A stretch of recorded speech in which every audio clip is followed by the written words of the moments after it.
We have a very special guest in studio today. He is a friend of ours here from Adventure Unknown. We have Nick Metz with Top Card Payment Solutions. Welcome to the show. Welcome, sir. What's up, boys? Happy to have you on. buddy? No, I'm happy to be here, guys. Yeah, I know. It's about damn time to get you in here. I know, that's what I've been saying. You've been avoiding us like the plague, and we finally dragged you in That's here. right. I know. Caught him on a night when we were drinking and smoking cigars. I was very vulnerable. Yeah. Really cornered him. Didn't really give him a chance. I said, all right, I sent you an invite. You're on. He did. Yeah. He did. He said, here you go. And it popped right in my inbox. So, but anyway, yeah, happy to be here, guys. Yeah, Glad man. to have you. Well, Nick, for the people out there that don't know you, tell us a little bit about yourself. That's a hard thing to do. Yeah. I always like when somebody asks me, you? who the fuck are you? Man, I'm just a dude. I'm just a dude. Like, that's all I strive to be, is just another guy out there. No. Member at Adventure Unknown, father, payment processor, just a dude. Just a dude. That's it. Yeah. Yeah. Well, how'd you get into the payment processing? Because you're also a real estate agent, so Yes. I connect on that a lot. But how did you get into the whole payment processing stuff? That was it just kind of landed in my lap, really. Like, it was right time, right place. I was in my 12th year of real estate when I got Damn, proposed. you were doing it that long, huh? Oh, 2013. I got my license. I got my license in college. Okay. Yeah. And somebody funny enough, they came to my wife. It's a friend of ours who was leaving a big company to start his own, came to my wife and was like, hey, she wasn't working. I have this opportunity for you in payment processing. Would you want to do it? And so I was kind of on that call listening, and he's kind of going over what it is. And I was like, move over. She can't do any of this. I'll do it. This seems like the right time in my career. Let me build a real estate team to handle all the transactions for me, my day-to-day stuff. Let me tackle this payment processing solution for you. And it's just kind of taken off since I started. How long ago was that? 3 years ago. Okay. That's awesome. Cool. So what exactly, what do you guys do? I mean, obviously process payments for credit cards and debit cards, stuff like that. But what separate, or what? I don't really know much about it, other than, I use my Nobody card. does, Yeah. right? Yeah. I mean, I don't know shit about it, so that's why I'm. So we provide a point of sale system for businesses. So Okay. we give you the way to take a payment, right? So Okay. if you guys, owned your own t-shirt shop, people are coming in with plastic, with card, credit, and debit. And they're like, how do I give you this to take my money? Yeah, we might be coming to you because we're going to be looking into merchandise and stuff like that. So Yeah. So that's what we do. Okay. So I provide you a way to pay, or for people to pay you for your products, right? Gotcha. Now, what else we do is, because we're full service, we will help lower your fees as well. So what people don't really understand is that credit cards come with an interchange rate. Some are high, some are low. But what I really kind of found out about this industry is that there's some crooks in it. I mean, there's people who will definitely take advantage of business owners because they think that that's kind of the only way. Like, this is the cost of doing business, right? I've got to absorb these high fees in order to take payment. And that's just is what it is. Well, that's not. And that's kind of what I do, is I relieve those people of paying these high fees while still giving them really good customer service, and just making it easier for them to take payments. Now, do you guys have your own system, or are you selling like Square or any of those type things? So we're our own payment processing system. We don't even really have a product. We partner with some of the best tech companies, software companies in the country. So we don't just sell Clover, or we don't just sell Toast, or these are some of the big ones that you guys have heard. Yeah. We've got tons and tons of partners, because for you guys at a t-shirt shop, that's not who a plumber's going to use, right? So we have tons of different products that we can offer. That's awesome to cater to the industry that you're working in. For sure. Very cool. Yeah, that's awesome. Okay. Well, that's cool. So, and then let's, I know that you dabbled in, or you did real estate I shouldn't say dabble, but you built a successful team in real estate while you were in college. What was that like?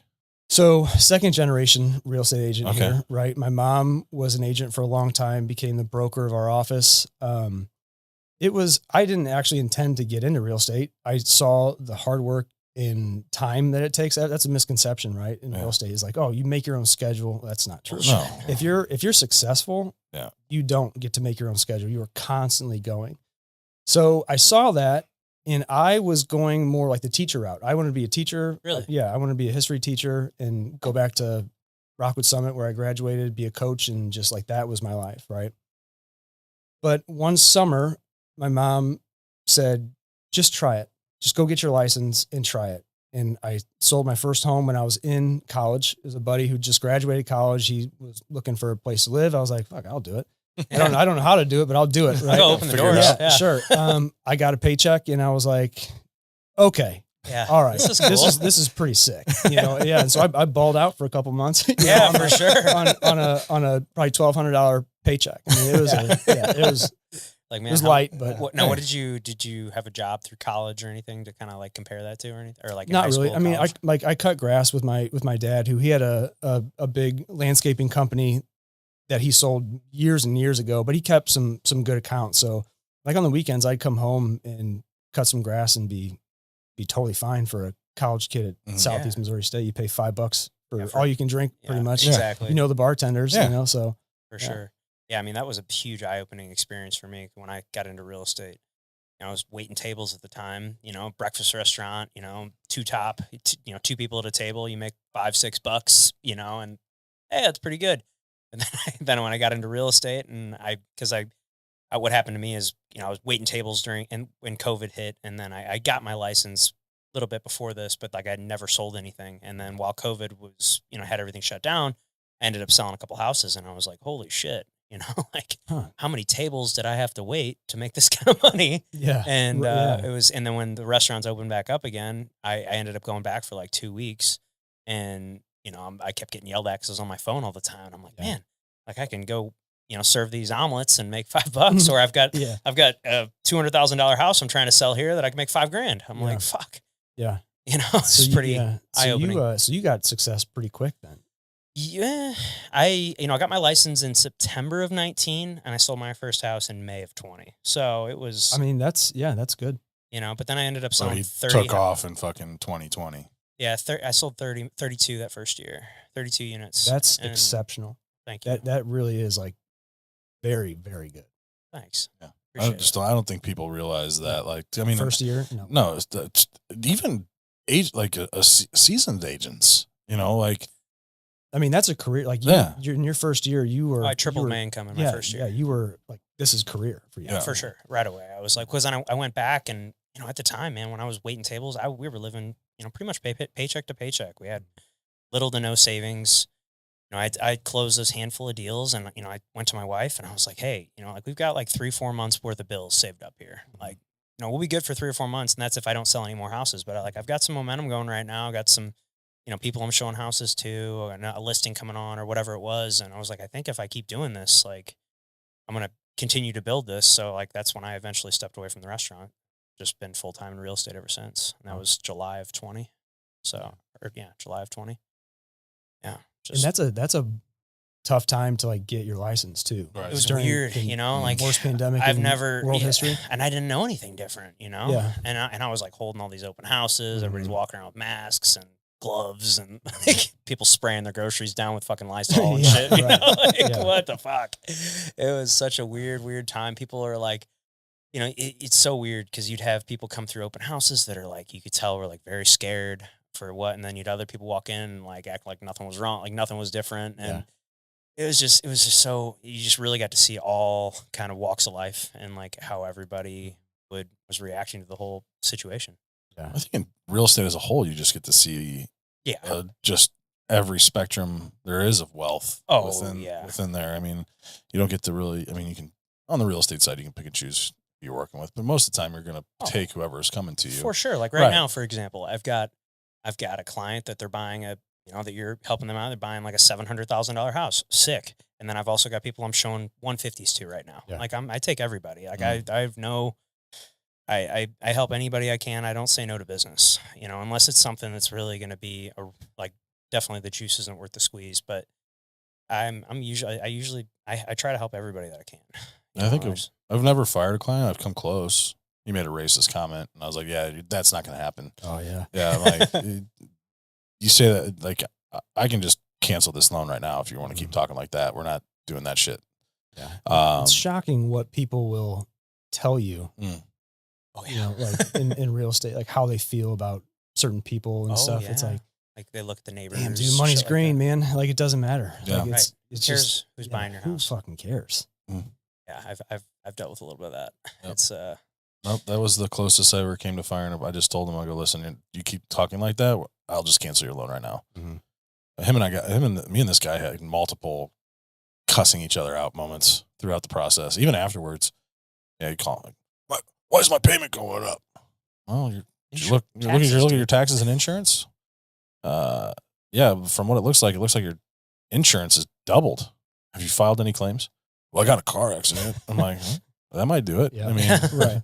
You know, you filed a claim against some windy. That'll do it. That'll. But Pat is raising his. Yeah, mortgage. Like it's Pat that's doing it. It's Yeah, fine. That's all me. What the fuck? yeah, you're actually just that money's going right into your bank It's account. right to me. Right to you. That's right straight to me. You're keeping the whole thing. That's the funny thing too, is like people be like, geez, you're just gonna every month you're gonna make money on my pay. I'm like, I wish that's how that worked. Yeah. I would have just stopped trying to get new clients a long time ago and just started sat back and collect. Yeah, just collected. But yeah, unfortunately, no, that's not how this thing works. I will say that's with payment processing. That's nice because you build a book of business. It's residual income. Yeah, you know, and that like is nice. you're not looking for the next one. Yeah, because that's probably why you sort of not transitioned completely out of real estate, but like pursued something else. Because I always say we're on a transaction treadmill. We're only making money when we're on that treadmill. As long as we're closing deals, unless you kind of get to a point where you're in like that referral status and you've built a big enough business that people are still like calling you and you can refer them to someone else, or you've built the team. But for the most part, unless you're closing deals every month, you're not making any money. That's the only way you're making money. Yeah, it's sink or swim, man. Yeah, like that's kind of all I've known in jobs is like either you make the money or you don't. So like that's why I think this transition to payments was possible because I knew what I was getting into right away. I mean, this is a very sink or swim business. You either make money or you don't. Yeah. So yeah, coming from real estate. Yeah. I mean, it's got to be kind of, similar mindset. Cause now what was it like trying to get those first clients or those first customers with the payment processing? Like, who are you going after? Or were you given a book of business already? Fuck no, I wasn't. Okay. No, I wasn't. And I am grateful for it because I made my own way. Yeah. I made my own systems. I made my own way of doing things. I just jumped into it. Like I was like, I don't know anything about this. I'm going to learn what it is to be dangerous enough to talk to people.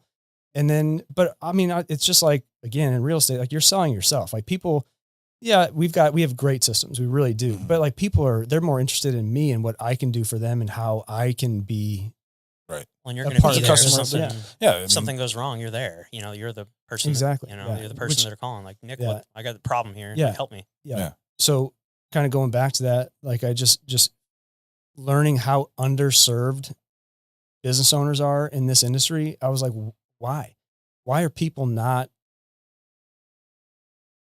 giving these people customer service? Like, so one of the things that I talk about all the time is like, I'm a partner in your business because I'm a part of your business. And that shakes it up for people because they're like, well, we don't even know our payment processor. Blows my fucking mind. Why not? Yeah. This is a huge part of your business. Why do you not know who is handling your rates and who's keeping equipment from you? Your shit's 10 years old. Like that's not great for you or your business. And they don't even have the tap. Shocking, right? Yeah. Business owners like, what's Apple Pay? What's Apple Pay? What's what do you Apple mean? Pay? Like, you're fucking people are wanting to pay this way. Yeah. And you can't take it. Like that right there shows me that you've been left behind. Yeah, if you don't know what Apple Pay is. Yeah, by your payment processor. Yeah, they just don't care. Yeah. Now, how like deep do you go into someone's operations? Pretty deep. Depends on really the type of business. I mean, there's definitely things like I just came from a meeting, and it was pretty much like, we're going to set you up like this, and they're like, yes, that's all I need. It was a very simple operation, right? It's just kind of business dependent on what it is, who it is. I mean, we don't really need to get into a ton of like the finance part of it. We're just like, what's the best way that I could provide you a way to take payments, right? To make it easy, affordable, and efficient. That's kind of what I do. Gotcha. That's cool. Well, you mentioned being just a good dude. What does that mean to you? I think it's just when people think of you or talk about you to people when you're not there, just leaving a lasting impression with them, that when somebody's like, oh yeah, hey, how are you? And you have like mutual acquaintances and like, hey, Nick Metz? He's a good dude. That's it. Like that's all I strive for is just all it is being a genuine person and kind to people. Yeah. But that's all, like, that's my bar right there. Is just be a good dude. Yeah. Well, I've known you for almost a year now, and I think you definitely hit that bar. Buddy. Yeah. Well, I appreciate it. Yeah. I work so fucking hard on that, dude. I just want to be a good dude. Yeah, that's it. Well, Pat was telling me that you in high school you hit like you got some like national awards for your broadcasting channel. Yes, I did. Yeah, yes, I did. I think that we had a broadcasting class. Okay. I'm not sure many high schools do. Yeah, we had one. It was like a little news channel kind of thing. Yeah. I did Wasn't sports winning any talk awards though. Yeah, sports talk, the summit. And that was awesome, man. Like I would just go and interview people in the hall. Like I pull them out of class. Yeah. It was, yeah, like for sure, it was like that. We had a show every single week, and we go over all the sports that happen. Like in for the high spring. school. Mm-hmm. That's cool. Yeah, spring, fall, winter. If podcasting were like, if I knew about podcasting back then, I would have done something after school, like just like this. Kept the momentum going. Yeah, for sure. It's not too late to start. Yeah, dude. It's not. No, you're right. It's never too late. Never too late to start. No. Yeah, it's fun. Just jump in like you've done with everything else. That's what we did. That's what we did with Good this. fucking Dude, point. we literally had a meeting on what? No, it started with a text on a Saturday and me responding within 30 seconds saying, fuck yeah, to us starting to order all the equipment that weekend, to sitting down on a Monday with Murph, to recording that Wednesday. Mm-hmm. So like a 4 or 5 days. Yeah. We're like, all right, I guess we're doing this thing. Yeah. Not a fucking clue. But I mean, we sat down with Murph and we're like, oh yeah, we're going to. He's like, well, what do you guys want this show to be about? And we're just like, what do you want to call it? Yeah. How about the Zach and Pat show? Yeah. Fucking brilliant. Yeah, super creative. Well, my name's Zach and his name's Pat. Mm-hmm. Well, I forget some of the other. Yeah, I don't even remember, dude. We were trying because I was like, I don't want to sound. We didn't want to pigeonhole ourselves into like the real estate realm. I was like, sure. Obviously, real estate's going to come up. It's what we do for a living. Like, it's going to come up. We're going to have real estate people on. It's going to happen. But like, I think of how many other like cool conversations we've had, and it's like, dude, real estate is it's entertaining to me because it's what I do, and I'm affected by it. But like a lot of people, like I don't really listen to real estate podcasts. I used to listen to them a little bit, but like it's just kind of boring, Like I feel like people go to podcasts to be entertained more than educated. I mean, a little bit of both, but I know I go to podcasts primarily to be entertained, and real estate isn't always the most entertaining. Yeah. And you guys do a good job of Thanks. that, of keeping everything business, but like this is, we're just talking, man. Yeah. Like we're friends talking, having a conversation and trying to get some tidbits out there. I mean, we do like to have some educational moments in there because, I mean, for me, like when I think of the demographic that I want to reach with this is people coming out of college and entering the workforce right then and there, and knowing like there's different avenues, like you don't have to know right away. You don't have to come out with your life figured out. You're not. I mean, shit, I'm 37 years old. I had to start over. Going on 4 years ago. It'll be, over 2022, I had to fucking completely start over after everything that I had built with my, getting married and all that, with the divorce. And then, I mean, that 2022 is a really dark time for me. And is that when you got into mortgage? No, I got into mortgages right out of baseball. I mean, so for a while. I mean, even actually yesterday or the 26th was my 11th year in this started year 11 for me in this business. I started that off season. I wasn't really sure if I wanted to keep playing. And so my mom was like, cause she was in this, she retired in 2017 after 47 years in the business. And so she was phasing out when I got in. She was doing more like admin back end stuff for us versus selling. And so she's like, why don't you just come in and just to make a paycheck, just so I could make some money. You don't get paid in the off season, a baseball player.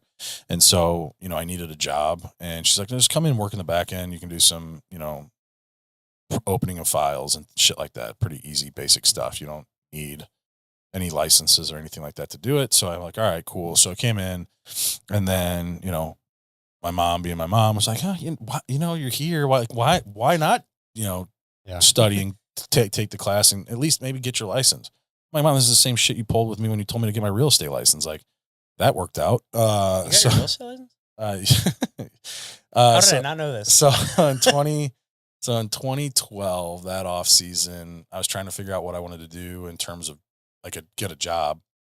And my mom was like, why don't you get your real estate license? And I was like, and at the time being dumb, and I'm like, oh yeah, that'd be easy. Let's just it's easy. Just got to go show some houses. Right, go open some doors and give you big fat checks. Mindless. Because at this time, I hated the off season. Like, everybody was so excited to get home in the off season. I fucking hated it because I wasn't a bonus baby. I didn't have a ton of money in the bank. I had to, every year I went into spring training, I had to earn a spot. So when I went into spring training, I had to be mid-season form in February. So, they're like, oh, you get done with the season. Like, oh, just take off until November 1st. They're like, we don't even want you picking up a weight or picking up a baseball until November 1st. I'm like, fuck that. Like, I don't have that time. So I would train every single day, whether it was, working out, throwing, yoga, whatever. But then I was giving pitching lessons, coaching, working at Steinberg Ice Rink. I mean, I was working part-time at Steinberg, still putting in 40 hours a week at Steinberg. I was there almost every fucking day. On top of that, doing 4 or 5 hours of lessons, 3 times a week, plus throwing the fact that I got to train and throw and all that. Like, I was up at 6 a.m. and out the door by 6:30, and I wouldn't get home until midnight. Pretty much every day. I fucking hated the off season.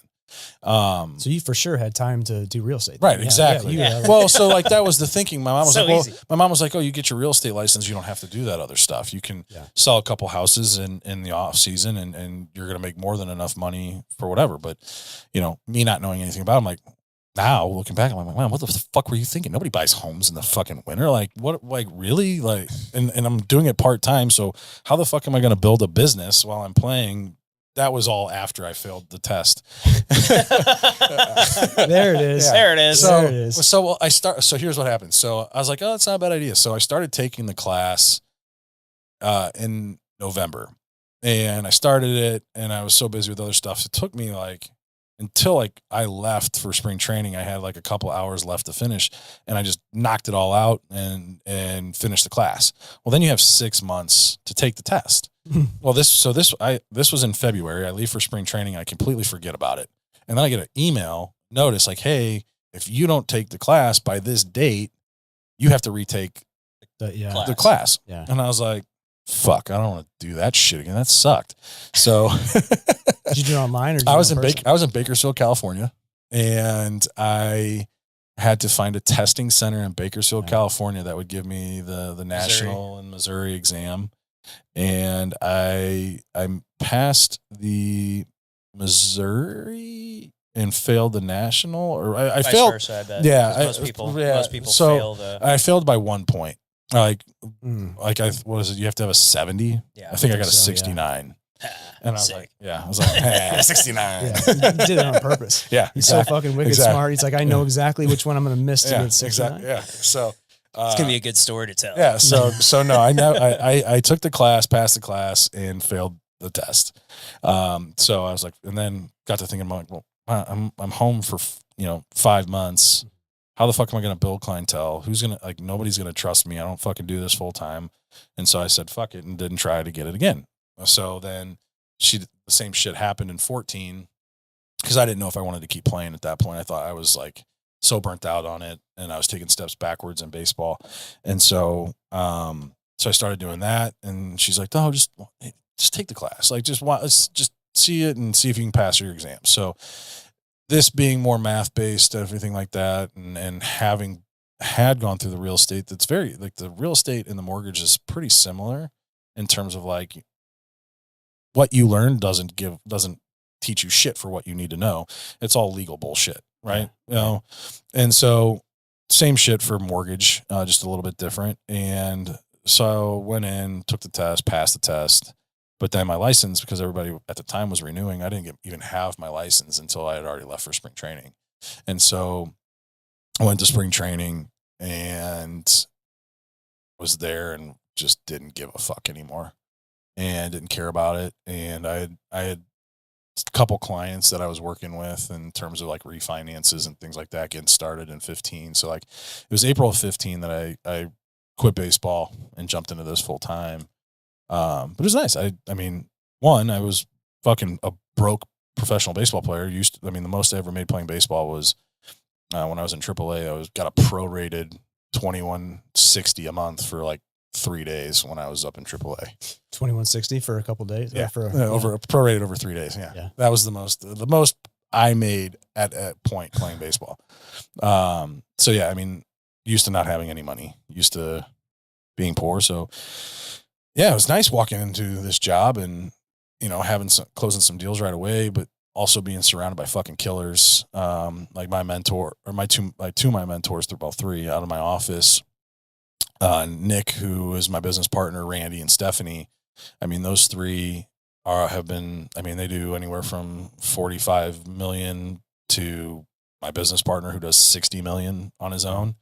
And it's just like, hey, they're like, how fast can you get to $1 million a month? How fast can you get to $1 million a month? And I was like 3-4 months in and I hit my first $1 million. And so, yeah, so from April and I just averaged that from then on out, at least that. So, yeah, it was just one thing after another that just kind of led into that. And then here we are now, going on 11 years later. Fuck. And here we are. Here we are. Yeah. But again, just fucking jumped in and said, we'll figure it out as we go. Yeah. I've always had that mindset though. And I think you and I have had this conversation that, and I know it's going to sound cocky and all that, but I look at it more as just confidence in my work ethic and abilities that I knew no matter what I did, I was going to be good at. Yeah. Cause I know we've had that conversation several times and you feel kind of like cocky or arrogant saying that, but since then I've thought about it, like how to rephrase it. And it's not that everything comes easy. It's that just a lot of things aren't hard. Yeah. I think that's kind of a better way to phrase it. Things are, I guess I should say a lot of things are simple. Exactly. They're hard. They're as hard as you want to make it. And I mean, yeah, sure. To some people walking into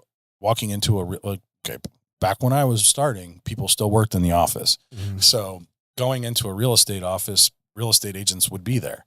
Not so much today, but yeah, I mean, I walk into an office and you got the gatekeeper right there in front. Who are you? I'm like, oh, I'm Pat with Guild Mortgage. Like, oh, you can't come in here.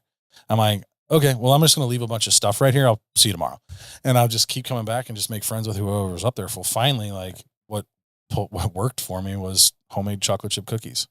I make a fucking killer chocolate chip cookie. Yeah. That's one thing I would never have known. Like Pat makes good cookies. Yeah.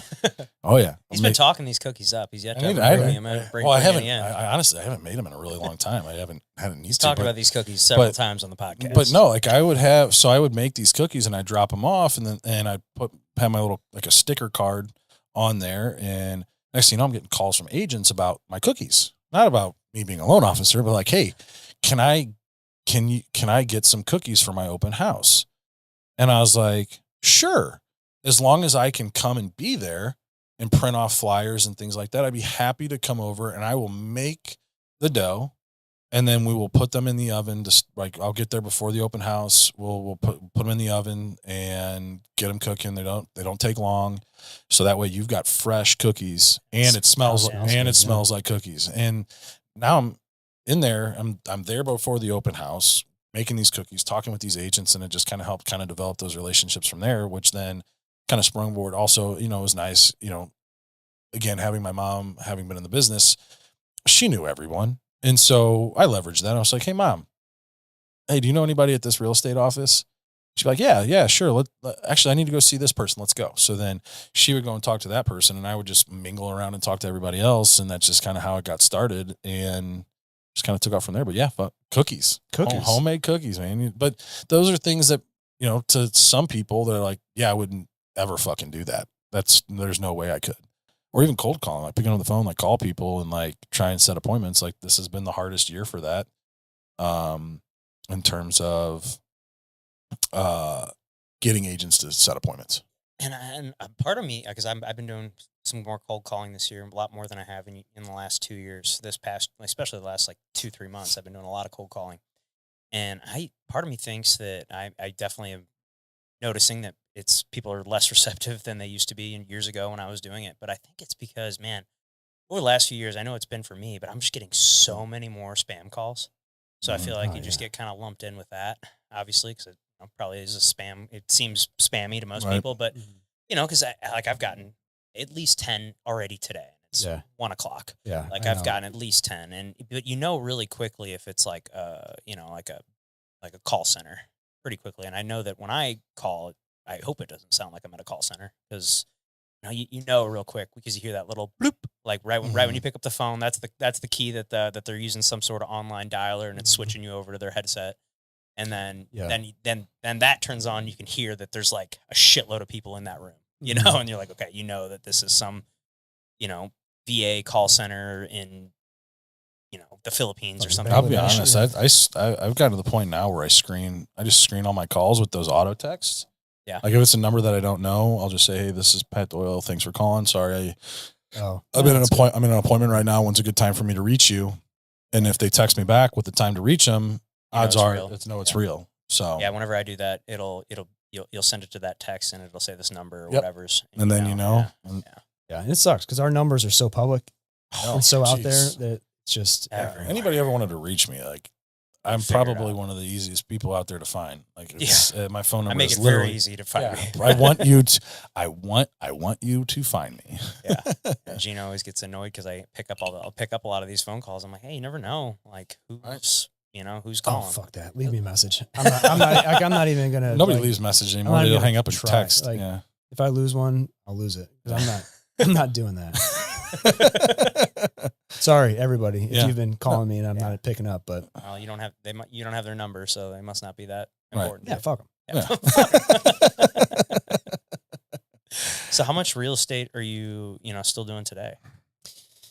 I'm kind of more like an advisory role to some people like that I pass business to. I will still do like friends, family, and like past clients, but I think I'm just a lot more selective on what I can do. And I try not to, like, it can't get in the way of payments, right? That's my role.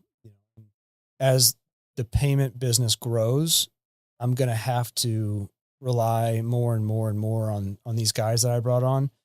But which is totally fine. Because I brought them on for a reason. They're an extension of me. So I feel really good about, I can give anybody, any agent at any time. And how's that process been and finding quality people to come on and work for your team?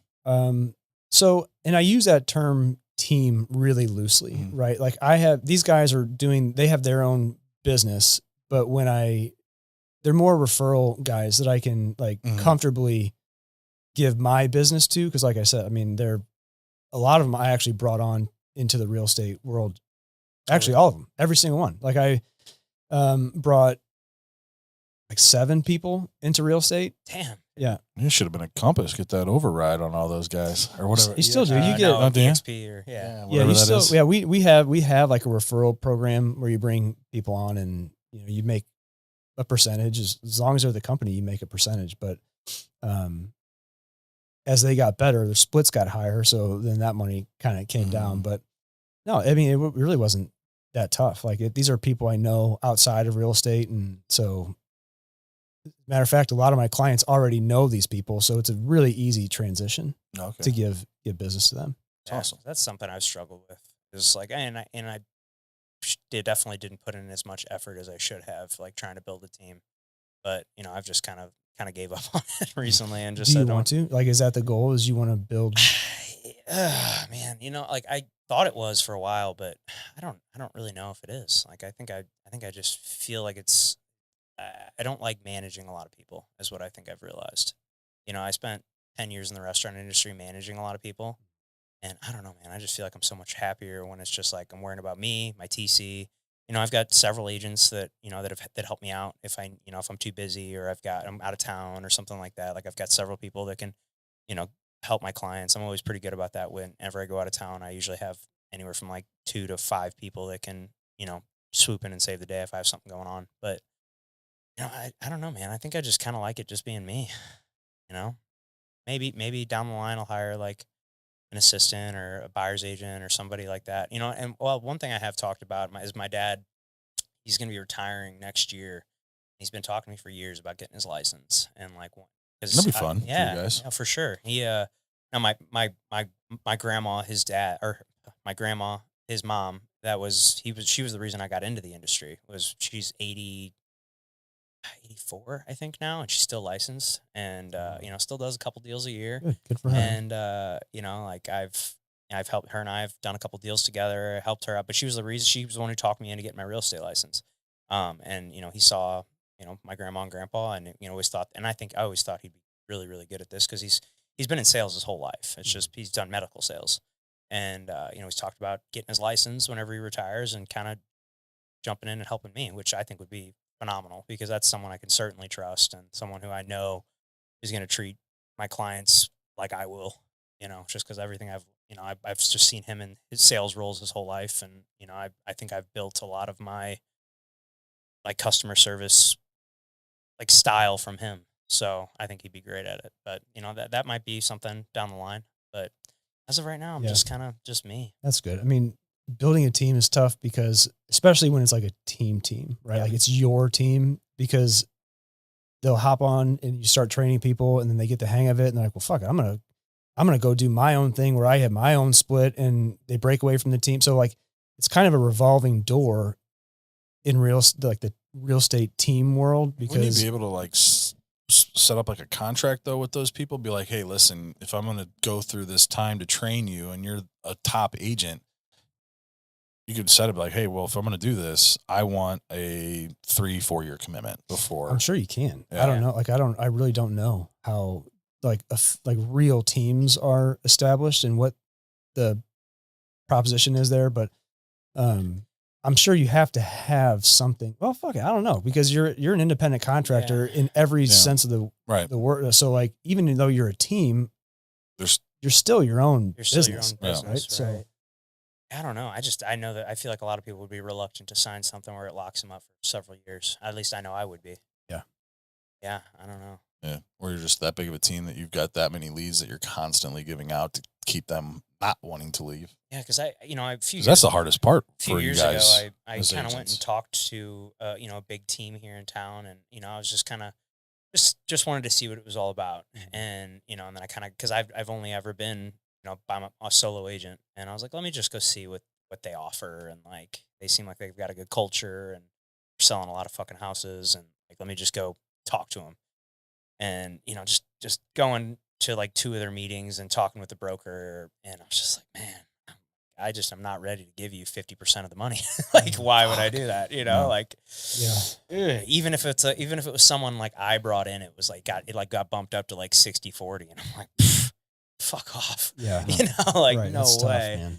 Yeah. That's a tough sell, especially, I'd been doing it for like 3-4 years at the time. And so I was like, okay, I've seen what I can do by myself. I think I need this. Well, it's like those agents that are those Zillow preferred agents or whatever, where they're giving like half the commission that they make to Zillow. Like, dude, I know. I talked to Ryan. He was doing a lot of those. I think he's kind of getting away from it, but yeah, they just eat up your commission.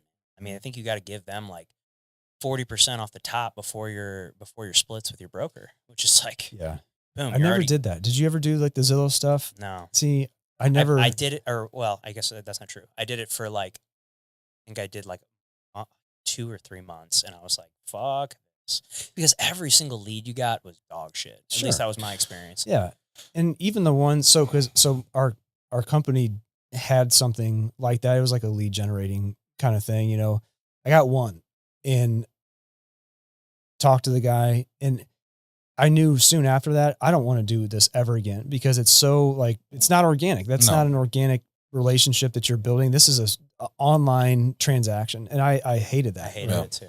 So yeah, I never got into it, and everybody's like, oh man, you're missing out. You're missing the boat. And now I think people are like, fuck that. I'm not doing that either. So, cause it's like I think the thought is that, you know, when someone goes on Zillow and says, I want to see this house or whatever the button says, it's a misclick. It's They whoever. don't want to fucking talk to you. No. Like they want more information on the house, not to be sold by somebody else. Like, let's go set up it. Oh, I thought I was just getting more information on the house. Yeah. Yeah. And then like, you know, you're thinking as the agent, like, oh, I'm going to scoop them up as a client. And then, you know, if this isn't the right house, I'm going to go show them whatever they want to see. And then we can, you know, I can help them do that. But like, it just rarely works out that way. But I think that's why you have the career you do, you know, and I was able to do this for such a long time is because fuck it. Fuck the people online who are doing that inorganic sort of lead generation stuff. Like, I want the people I know and I trust and that I can friends and family of people that I know. Yeah, and trust. it's a referral based. Yeah. Well, that's referral based system. It's the same thing on the lending side. I mean, there's companies out there that, you know, that'll go out there and just produce leads for their loan officers. But at the end of the day, like, I've got a buddy that is a manager for one of these places. And I mean, he has to close 3 or 4 deals to make what I make on one. And, you know, it's just not, I wouldn't want to put in that much work to make that little money doing this. And plus at that point, you're just a transaction. You're just, it's not too transactional. Yeah. You're not building it. I keep using the word inorganic, but it is very much transactional. Right. And then the odds of you hooking up with them later is probably very slim. Yeah, very slim. Yeah, because the second they see another house on Zillow, guess what they're going to do? They're going to click that button, and chances are it's not going to be you that it goes to. Exactly. Yeah, especially now because with the buyer's agency things. Oh yeah, I don't even know how that works. You got to sign like it's like a 10-day buyer's agency to see the house. So they go, you show them one freaking house, 10 days later, they're a free agent again. Yeah. So I don't know. I've never paid for Zillow. And I'm in the helping out another loan officer because he does. And he's like, I need help converting these. I'm like, well, you can send them to me and I've got no problem calling them or reaching out to them. But unless the agent is talking to them first and then the agent is telling them to call us, the odds of them wanting to talk to me is fucking slim. They don't want to talk. Let's be real. My shit's boring. Like, my side of this whole transaction is not sexy. It's not sexy. No. You know, I think it is. I think it's awesome, but houses sell themselves. Yeah, I'm weird.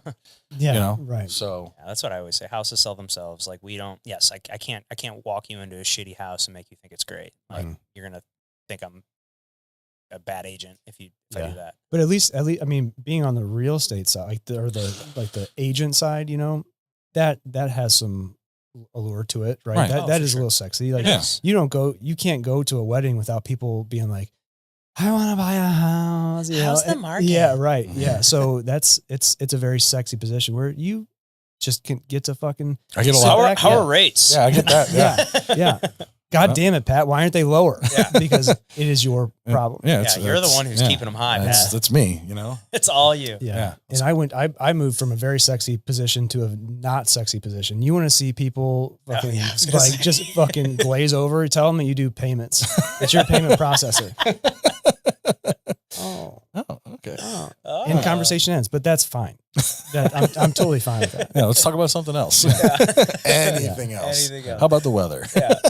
Well, have you ever had any like crazy instances where I don't with the payment processing, like something like that a customer was doing, or like maybe even like a payment processor that they were using that was like super shady that like comes to mind? All the time. Really? Yeah, all the time. I mean, I shouldn't be, but I'm shocked when I get these processing statements from business owners. I mean, they're paying, the amount that they're paying is criminal. Really? It is. What would be a criminal amount? Dude. I don't know. Yeah. Anything over 4% is it's robbery. Really. And I mean, so I had, So basically they're making 4% on all of their sales. well, no, not directly. So because interchange has to be paid to the issuing bank, and like your credit card probably has like a 2% or 2.5% interchange rate. So that has to be paid, and then whatever's left goes to the processor. So it could be like 2% or something. Sure. Yeah. So still making 2% on all sales. Every single one. Yeah. Jeez. And Unless it's cash, I guess, right? yeah, it's only for Card payments. cards. So let's be real. Who the fuck Right. uses cash? Yeah. Cashless society, man. Yeah. Yeah. Yeah, It's I mean, I've got $80 in cash in my wallet, and I'm just like, good for you. what the fuck am I going to do with Yeah. this? Right. yeah. Well, How do I get it onto this piece of plastic? Is it in ones or is it like big bills? Oh yeah, it's all ones. Okay. I thought all so. ones. Yeah. I Now thought we Make know it where we're look, taking make that. it look Right. thicker. Yeah. Yeah.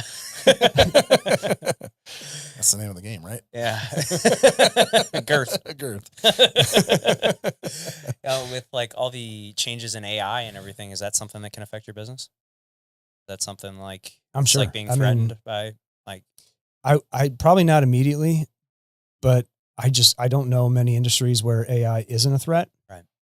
So I don't know. We'll just adapt. Yeah. That's all we can do. I mean, it's here. it's and- here. There's nothing yeah. we can do about Yeah. it. That's Well, what that's I've been saying. And that's It's like, the thing is we've been using on the mortgage side, we've been using AI for years in terms of like underwriting. and stuff. so it's called AUS. It's an automated underwriting system, and you have DU, which is desktop underwriter for Fannie, and then you've got loan it's called LP for Freddie, and that's how we determine on whether or not a loan can be done or not. We submit it through there, and they either come back like, oh, approved eligible, or if it says like refer eligible, it just means it's a manual underwrite, but it's still doable. But if it comes back saying refer ineligible, that's a deal that we're not going to be able to do. Yeah. And so it's just that's how we did. That's all AI submitting this through there and them reading the file and spitting it out thing. And now it's gotten to the point too where I know some loan officers and things like that are using it to calculate income and different things like that. Like, hey, I've got this scenario. The person's making this, and this. Can you calculate the income for Fannie Mae to accept it? Yeah. And that's great. I think AI as a tool is Awesome. Fantastic. It's pretty cool. I don't know when the time comes that like AI literally takes over our positions. Yeah. Yeah. I don't know, man. I mean, like, I guess I just don't see it really taking over because it's not going to have that human element that you get going to see houses. For sure. And even AI right is not away, going to go yeah, walk through a house and see Exactly. foundation problems. Exactly. Like yeah. And even let's just say today AI takes over and it can do everything that we can do. It's going to take a long time for people to trust that. Yeah. And they're going to want a human, like you said, a human element, a human interaction. It's, I guess, maybe kind of like comparing it to like a Tesla that can drive itself. I know it can. I'm fucking driving that thing. Mm-hmm. I'm not going to let go of this wheel. Right? Probably same thing with AI, especially at the beginning stages. I was talking with another loan officer with our company, and he's like, yeah, give it 10 years and we're out of a job. Fuck. Maybe. I don't know. I was like, I don't know. like that's fucking, that's scary. I don't think AI is going to be able to teach jujitsu. So I guess that's Yeah. my fallback. I'll just Or baseball. Or Yeah. trades, man. I mean, yeah, like, dude, that's where I think Unless that's they're the creating future. you want a robots. safe job, go be a plumber. Yeah. Oh gosh, Go- yeah. Yeah. There's no fucking AI that's going in your toilet. You want to go? Yeah, you want to go make 6 figures real quick. Yeah. like I think that you go into a good trade. I think that's the fastest way to do it, in my opinion. Yeah. You go, work for a company for 4 or 5 years. Really kind of get that journeyman kind of where you really know just about everything. Not everything, but you feel capable in just about everything, and then you go start your own thing. That's I that's think what I would do if I had to maybe if I couldn't be a real estate agent and I kind of had to like start all over. That's probably what I would do. Yeah, and I think honestly too, I think hopefully it can get to that point where it helps because of like what you're learning, like use it for learning and things like that. That it can help bring down some of these costs of colleges because if you're essentially skipping college and you can literally learn everything online as it is, but then you can add AI to the fact. Hopefully, that's something that might help bring down the cost of some of these universities because that shit's getting out fucking outrageous. Yeah, outrageous. I don't think there's been a single industry that has exploded or gone up in value or cost like college tuition? Dude, oh, I know we've talked about it many times that like just like when our kids are, college age, like I just don't know if that's Right. going to be the route. I'm totally fine with them not going to Oh, college. me too. Same. 100%. I mean, Yeah. I've got a college degree. I've yet to use it for anything. Yeah. Well, that's I mean, what my college degree has gotten me at this point is a handful of real estate sales Yeah. and a lot of friendships. Yeah. But Yeah. I definitely built a business on the people I met in college, but like it's very possible to be where I'm at right now without having gone to college. Yeah. Well, and that's the thing is like I've talked to kids. Like honestly, if it wasn't for baseball, I don't know what I would have done in terms of schooling. But like when I talk to kids now, I'm like that are wanting to go to college, and especially with baseball, I'm just like use this time to network your ass off. Definitely. That is the best thing that could possibly come from you going to college. It's because I mean, perfect example is one of my best friends from college. I mean, he ended up he was down there for 7 years and never graduated. Yeah. That's my kind of guy. Right Yeah. there. Oh, he's great. bet he had a Yeah. good time. But, Yeah. well, so he eventually, family belonged to a country club. So he would go out and he was playing golf one day. He was like, his parents were finally like, get the fuck home. Mhm. Like, I'm, tired of you not being down there for that long and not fucking graduating. So he came home and he was playing golf and he met a regional manager with Regions Bank. And next thing you know, he's the manager of a Regions. And then he's back up at the country Your club. network is your net Yeah, worth. still no good, yeah. degree. Then he went back to the country club and met a financial advisor and went to work for him and was helping that guy with his business. And the guy was like, listen, I want you to take over, but I want you to graduate college. So this guy paid for him to go finish school and get his master's. So he did it eventually years and years later, but he got it. And then all of a sudden he quit working for that guy. And now he's with Express Scripts but yeah, I mean, talk about it's not what you know, but who you know and those connections. Yeah, your network is your net worth. And I think that's the thing. You never know who your college friends are going to be or what they're going to turn out to. But most of the guys that I've knew from college are very, very successful. And, but that was back in a time. I mean, people like when I came out of college, like a college degree just wasn't going to cut it. You had to have your master's. That's where it was because I was there from fall of 06 and to the spring and graduated in spring of 10 and just right after the Great Recession and starting to come out, but there was no jobs. There was nothing. And so the only option for people was like, all right, well, I don't have a job. I can't get a job. I'm going to go back to school and get my master's. And next thing you know, masters were huge. And so, but I mean, for now, but now where we're at, I think people are starting to kind of turn away from college. Yeah, that system's got to change. Yeah. I think It's just so expensive too, man. Right. Like just the debt that people come out in, especially if you're going to do something like be a lawyer, or a doctor. I mean, that's an industry that's going to change for sure with AI. I mean, it already has with like lawyers and stuff. Like, like that's I don't know. Well, doctors too. Doctors too. Yeah. AI being able to diagnose you pretty quick with just typing your symptoms in. I mean, somebody's got to facilitate that afterwards, but like it's like you hear the things where they took a CT scan or an MRI or something and they fed it through some AI to look at, and like to the doctor or anyone else there was nothing there, but they were able to pick up like a microscopic thing that ended up like, I guess the one that you hear about is this one with breast cancer. At least that was the story that I read, that it was like that no one could see it, but AI picked up on it and they were able to go in and take care of it, and she was fine. And I think in an ideal world, like that's where I'd want it to stop. Like use that as a tool and not have AI be the like end all be all kind of thing for that system. Yeah. Well, I mean, you got like robots right now in the AR in the emergency room where these doctors like aren't even in the room. They're managing it almost like That's literally what my neighbor does. Yeah. Yeah. They're controlling it from another room and they're watching it on a screen, and now you've got this robot doing the surgery, eliminating human error. Yeah. That's all that's doing. Right. It's phasing us out, man. It's the iRobot before too long. Soon it's going to be the Matrix. We're all just going to be plugged in. Just put us in a VR thing and we can just go into the perfect world and sit around, just get fat. Yeah. Or are we already? Could be. Could be. Hey, man. Hey. Elon thinks we're in a simulation already, so. I forget what I was reading, but it was like about the way your brain shapes the world around you. Like if you want to look at it in a specific way, yes, your brain is creating a simulation of the world that you're living in. It's creating your reality. I mean, I totally believe that. Yeah. Like what you think Dude. and how you operate yourself on a day-to-day basis is going to, I don't even know how it does it, but your whole mental creates your reality. Dude, for sure. The law of attraction is real. Oh, for sure. Absolutely. I have experienced it numerous times. And Same. honestly, recently, like I had, a couple months kind of toward the middle of this year, a few months ago that I was, last year and the beginning of this year, I just had a ton of leads coming to me. I had people just calling me left and right. And I had, just all this business from me not doing any sort of prospecting and not a lot of follow-ups. I just had all these people coming to me and it was fantastic. And I got very used to that. And then, a couple months went by where I was like, man, business is a little bit slower. Like what's going on here?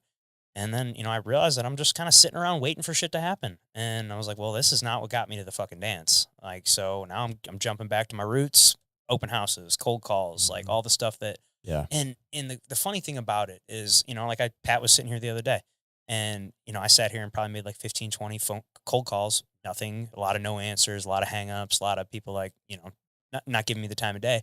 But then I get a random phone call from someone who like wants to sell that was referred to me by somebody. I was like, dude, there is something about, like, I was with my real estate coach, I call it call karma. Like there's something, even if I'm just making the calls and doing what I'm supposed to do, like good shit tends to happen. So it's like, and it's because I'm like putting that out into the universe that I want these things to happen. And then they do. I was in a very, very similar situation as you. Like everything was going great. Couldn't believe it. Right. I literally just sat there, I would sit there and things would happen to me. And then all of a sudden it didn't. And I'm sitting there, what the fuck? Like what happened? It took until like Josh Wiesler, to realize why that happened. And now I'm back on the path. Yeah, dude. And it like really just solidified that, like that law of it. I mean, cause it's happened to me numerous times. Cause I was like just doing all the shit that I used to do, like all the, like a little meditation with some visualization every morning, reading, doing daily reading, like doing all these like little tiny things, like reading, trying to listen to an audiobook every week, like all these little things that I used to do when I was getting started. And then I was like, you know what, I'm just going to go back and I'm going to do the shit that I was doing originally. And sure enough, like a lot business has picked up significantly over the last 2 months. So it's like, things are going in the right direction. So, we're electrical beings, man. We're electrical beings. The Earth's an electrical being, and we all vibrate at a frequency that, I think once you elevate yourself and can consistently be at a higher vibration, like that's when good things start to happen. Oh, for sure. Yeah, power of positive thinking and just all of this stuff. I mean, especially like for people coming out of college, it's huge, and for the longest time, like that's all stuff that I just thought was like, oh, that's just woo-woo stuff. Yeah, for sure. But until you experience it, until you start, like the best one that I have was like, I was just like, there was this real estate agent that I had worked with a couple times on a couple transactions, went really well. She was out in Wentzville and Lake St. Louis. That's where she does most of her business. And I was just like, man, I really enjoyed working with her. Man, I wish, I need to bump into her. I need to reach out to her. I need to talk to her. I want to reconnect with her and all that. And I'm like, I'm just thinking about this. And I'm on my way out to St. Charles to meet with another agent. And as I walk in there, I literally run into this agent that's sitting there having lunch with her team. So cool. And I was like, what the fuck? I'm like, hey, what's going on? Long time no see. How you been? We're chit-chatting real quick. And she was like, hey, it's been forever. Let's go grab lunch. And I was like, that doesn't happen often. She's asking you to lunch. So I was like, fuck yeah. Like, hey, I got to get to this meeting, but let's connect later and go from there. And I was like, yeah. And we still do a few deals a year together. So it's pretty cool. That is cool. So you kind of mentioned one thing about like kids coming out of college, and I know you guys are big in social media. And while we're on the topic of like this vibration and frequency and stuff like that, do you think that social media has lowered people's vibrations and like made it harder for them to like look past the screen?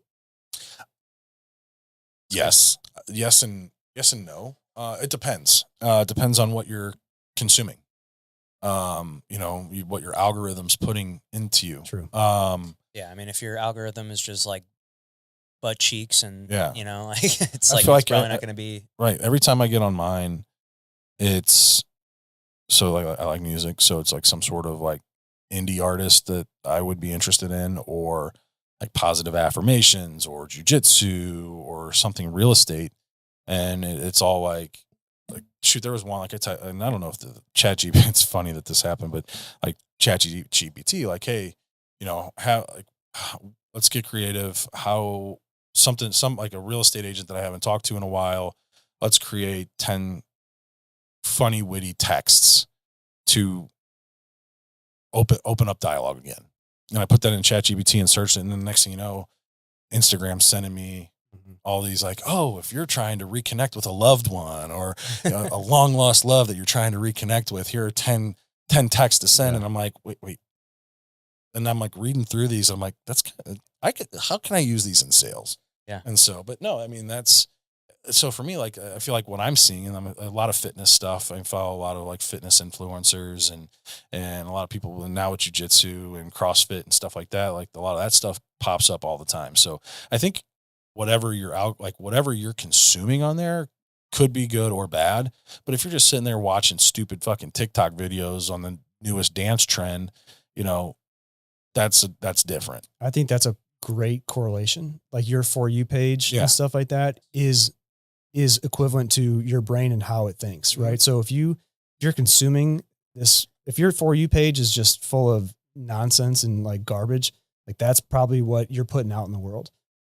Same thing with your brain. If all you're thinking are bad thoughts and trash, like that's probably what you're putting out in the world. Yeah. Right. Yeah. I can always tell when I'm like trying to, or like come up with ideas for Zach to do funny videos. Cause the next thing you know, my algorithm I'm like, all right, I got to take a step back from. Yeah. All of a sudden I'll get like 8 of him. He'll send me like 5 or 6 in a row. And I'm like, well, thanks. It's great. But I mean, yeah, like I use social media yes, I have a lot of fun making the stupid videos, but it really is like, I use it. It's just another way to stay top of mind with like all my friends and clients and all the people that that follow me. It's like, I'm just trying to remind you that I'm in real estate, it's just so that way, if the conversation comes up and, somebody says they need an agent, like I want my name to be the first one that pops in your head. For sure. I will say the one thing though that I think will hurt with that is AI if you lean on it too much, because there's times where I catch myself like going to AI to like they said, create text. Like I think that's going to take probably numb that part of someone's brain, the creative aspect of someone's brain, just because now they can 100%. literally just go talk to AI and be like, do the thinking for me. Right. Like, hey, send this email for me. Send me like this and that. Like I think that's where it's going to come into play. So like for example, like with rates, like I'll never put in a ChatGPT, hey, what does this mean about rates, or what could this do for rates? Like I want to make sure that I'm staying sharp on that myself. So I'm doing the thinking myself on that, so I can articulate in a way, like a post that I just posted on my story. Like, hey, here are it's not so much about the Fed rate cut, but and then diving into that. But those are my own thoughts. That's not a ChatGPT posting out, because I also think you can start people will start picking up on that. When you can see like when it looks like AI, even though it's very good, right? But you can just tell, right? I think like you didn't fucking write that. Yeah, because you're a fucking idiot, and I know you don't even know how to spell these words, let alone come up with them on your own. Right. But I think that's just the thing. It's use AI as a tool, not a takeover. Yeah, don't make it your brain. Just use it as a tool. Yeah. Well, you mentioned talking with Josh, and is he coaching you now? He is. How has that changed things for you? Dude, that guy is something else. Yeah. There's nothing flashy about it. It's just get the fuck out of your own way. Right. Like you almost just have to do it. You just have to just talk to him to realize what it is that he does for you, because it doesn't sound like a lot. Us talking about it isn't doing it justice. Yeah. Just call him, have that conversation, and he will get you out of your own way. I was a person who thought I don't need any motivation outside from anybody, right? I can do this myself. A coach, like that's, I don't need it. I don't need it. I'm highly motivated and I can operate at a high level. I don't care who you are or how good you think you are in your own way in so many ways. Mm-hmm. And he helps you realize what's holding you back from really getting to the next level. So that's awesome. Yeah.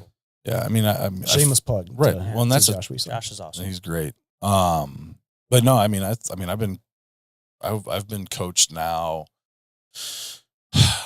since before my kids were born. So 9 years now since I started getting coached. And that's the thing is like, the way the guy that's my coach now, we've had him on, he's awesome. He told me, he was like, Pat, you're an athlete, right? He's like, can you tell me a time you haven't been coached? And I was like, well, yeah, no, I'm like right now, I'm not being coached, but like growing up, I had a coach for everything, baseball, a pitching coach, hitting coach, all of these things.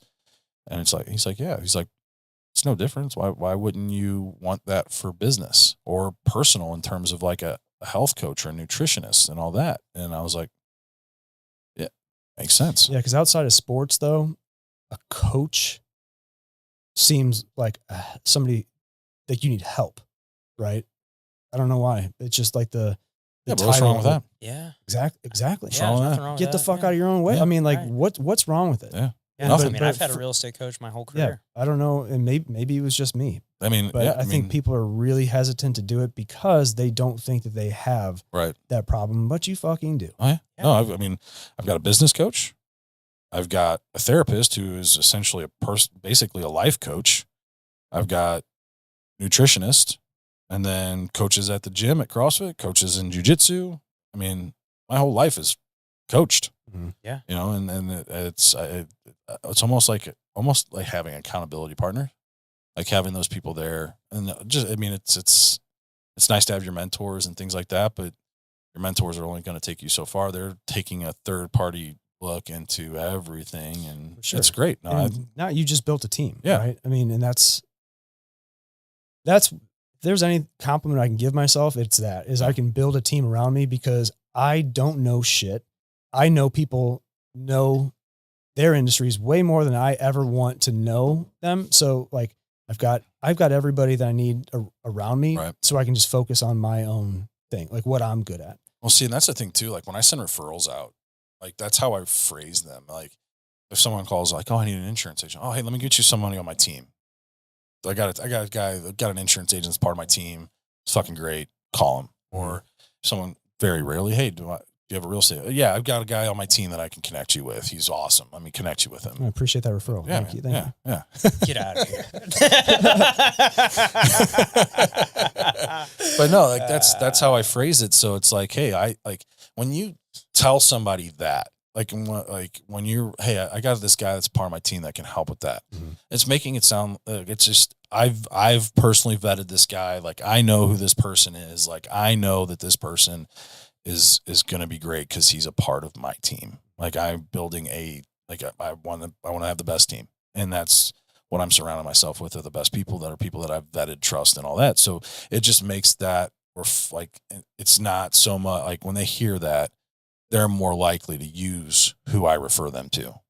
And it can be for anything. I mean, photographer, fucking videographer, wedding planner, hair and makeup. Like I got like shit yesterday.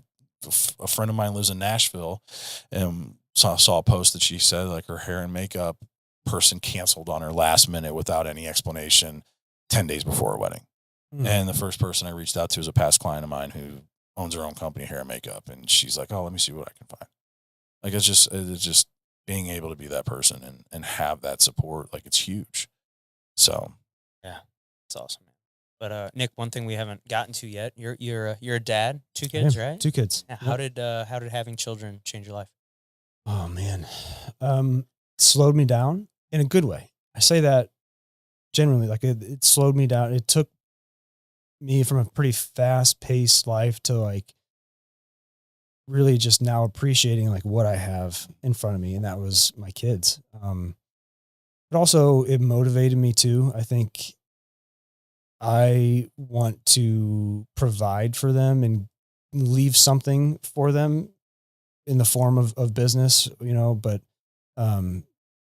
they also just provide me joy. Like we all have shitty days, no matter how high of a frequency we think we're vibrating at, like we have fucking shitty days and that's okay. But like, I will never have a bad enough day to where when I go home and they say, Daddy, Daddy's that's, home. yeah, That's the best. whatever just fucking happened Yeah. is gone. It's completely eliminated. Dude, Yeah. it's the best thing in Erased. the world. Like getting home, like happened to me 2 nights ago. I pull up. I just got back from showing a couple houses. We live in a cul-de-sac. All the kids are outside playing. It's like just kids central in front of my house every night between like 5 and 8 p.m. And just my youngest just, sees me pull up and just he's 1.5. So he just his fast little run, like all the way over to my truck. It just like warms my heart every time. I can't even talk yet, but like he knows my black truck and I pull up and he runs over to me as fast as his little legs can move. And it's just going to get even better when he starts yelling daddy. Yeah. Oh yeah. Yeah, for sure. 100%. Like, yeah, when Calvin will do that, rarely, but yeah.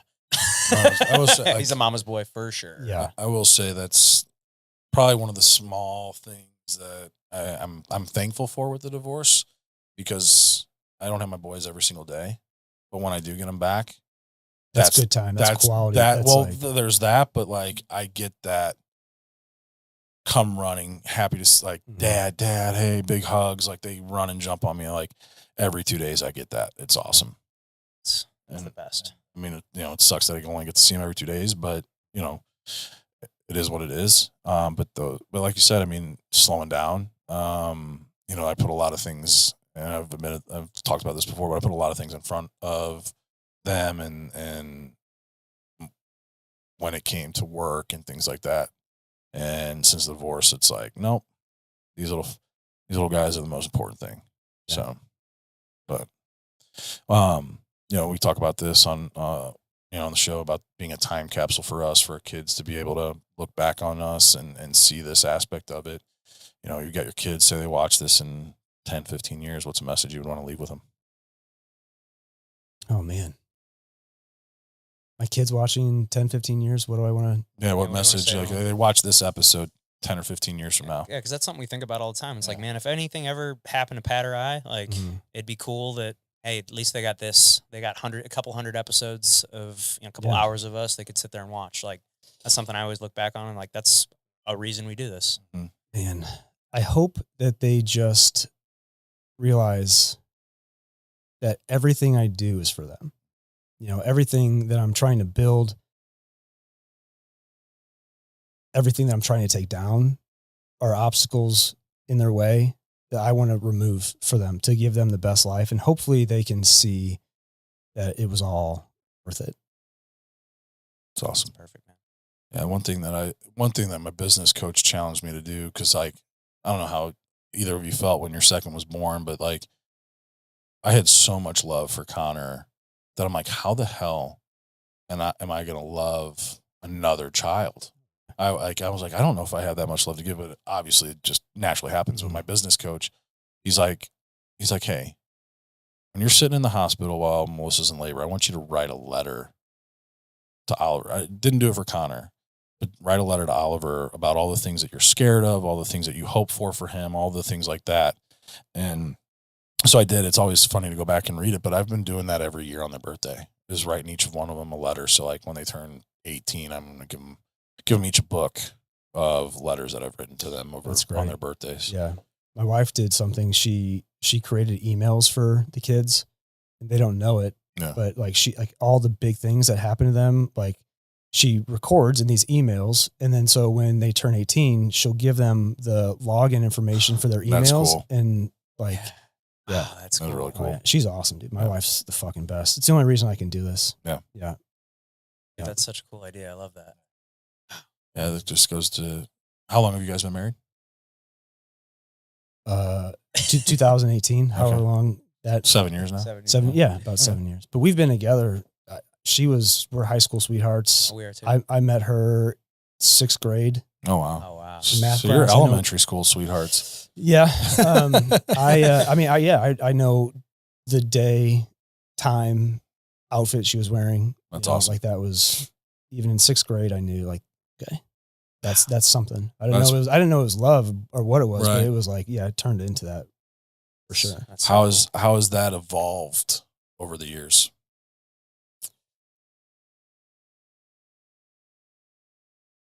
I don't know. It's because it really hasn't. Like we've been the same people for so long that I guess it has. You know, kids do that to Right. you, but we've just had a relationship where like it just works. Mhm. You know, I definitely get on her nerves and she has a right to, you know, the thing sometimes I don't make the best decisions, you know, but like our relationship's been the same since we were 12 years old.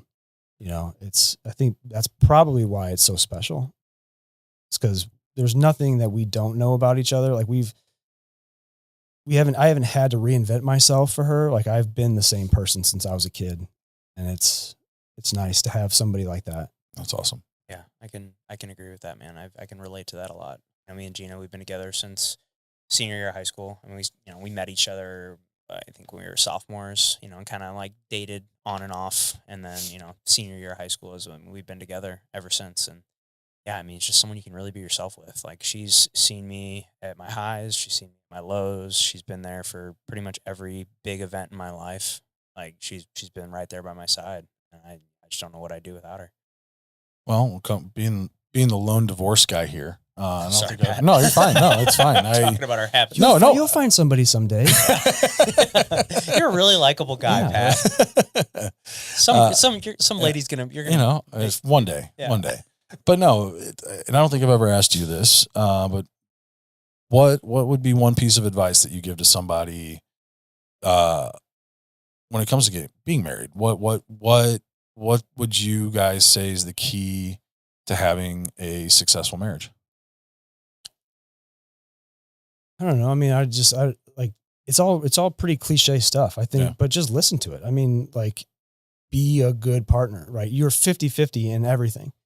And the minute you go 51-49, like that's when it just doesn't start to work. You've got to be on the same page, and work as a team and just be together, be a partner with somebody. That's like partner is a good word. That's what you are for the rest of your life. That's your partner. Yeah, sure, partner. And but like you said, I mean, I think there are some days where I'm definitely not 100%. You know, there are certain days in our relationship where it's not 50-50, where I'm gone and she's taking care of the kids all day, and I'm, you know, and she's got to pick up my slack. And then there's days like, you know, other days where you know she's gone all night. She's got parent teacher conferences, or she's got this, and like she's going on a trip with the girls for the weekend or whatever it is. It's like, okay, now you know, it's a give and take. I think that's really a piece of it, but man, it's just listening and keeping a relation, especially once you have kids, you know, keeping that marriage alive and keeping, you know, never stop dating. You know, that's kind of like a little cliche saying, but I think it's really important. You know, that's something that I think we've been really good about is we still make things fun, even if it's like just us hanging out at home, doing nothing. Kids are asleep, like watching shows and, you know, and just bullshitting with each other, making each other laugh, like just being a friend. You know, that's really, I would say the most important thing is like, yeah, man, I got to spend the rest of my life with this woman. Like I want her to be like my best friend. And I think I've heard several people say this, but it's like the most important decision you make is, you know, who you marry. Yeah. And I think that's really true. And, you know, I'm very fortunate to have, you know, found that person when I was very young, and we've just stayed together ever since. I can't really say much other than that. That's awesome. Yeah, I mean, I've done a lot of. I mean, I'm in therapy. I go to therapy every 2 weeks and do a lot of conversations with my therapist, and you know, he's got a list, and it's funny. This is the list that Melissa and I looked at to realize, like, yeah, we're definitely getting divorced. It's a list of like fundamental, like things that make the fundamentals that make a happy, healthy relationship, and you know, a lot like trust, communication, healthy dependency, all sorts of different things like that, communication and trust. But, you know, it's funny. We sat down and we looked at this sheet, and he handed it to me. He's like, how many of these would you say? There's like 16 things on there. And I looked at it. I laughed. I handed it to Melissa. She laughed. And he's like, well, how many did you count? I'm like, I got a goose egg. And Melissa's like, yep, same. What's it say? What are the 16 things? Let me see if I can pull it up. Let's see here. I got it in my favorites. I don't know if I want to take that test. Yeah. I'm like, fuck. Might have to edit this part out. Yeah. No, I'm just kidding. Yeah, we'll be back in a few minutes. Short commercial break. Actually, I think I might have texted it to you. Really? Yeah. Let's see. So when you did these 16 things and you both got goose eggs, that was the nail in the indicator. coffin. did that make it pretty amicable though? We knew it was over for a while. Yeah, we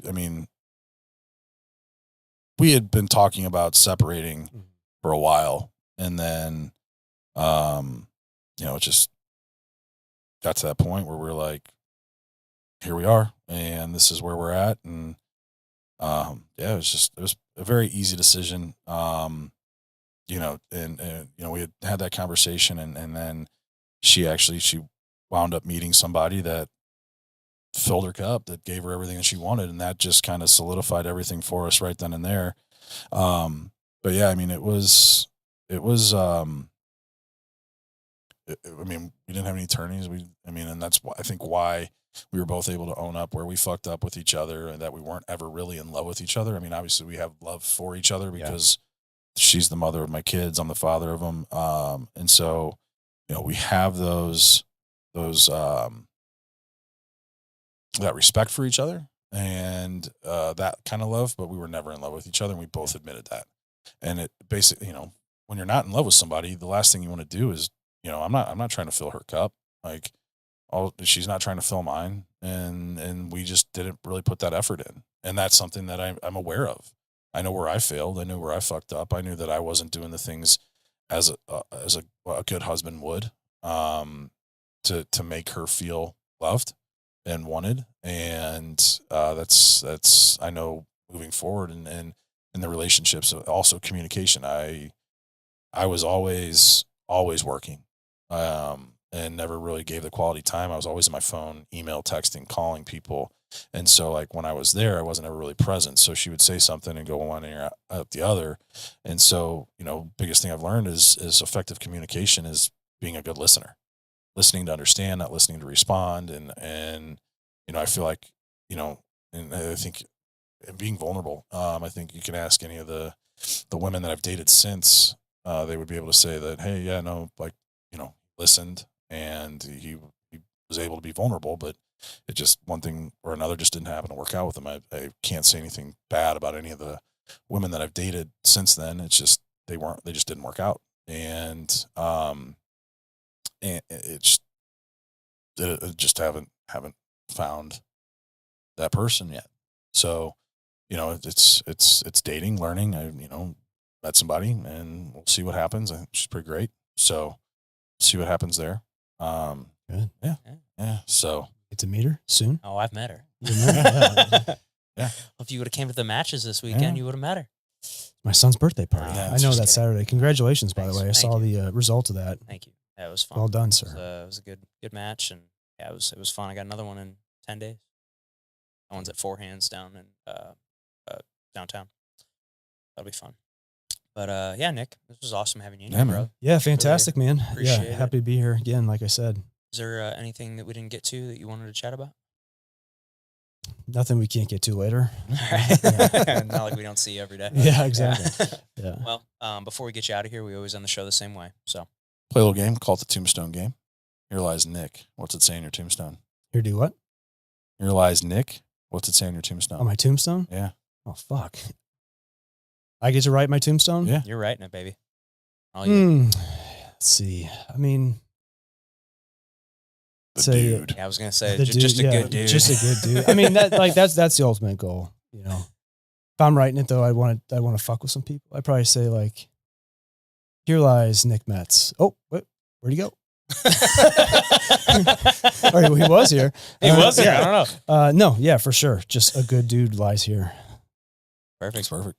Awesome. Well, thanks to everybody at home that watched or listened to this episode. If you could, please click that subscribe button for us. Pat and I are trying to get to 500 subscribers on YouTube before the end of 2025. We've definitely seen some progress lately, but we're still not at that 500. So click that button, share this episode with a friend, comment what you thought below, and we will see you next time.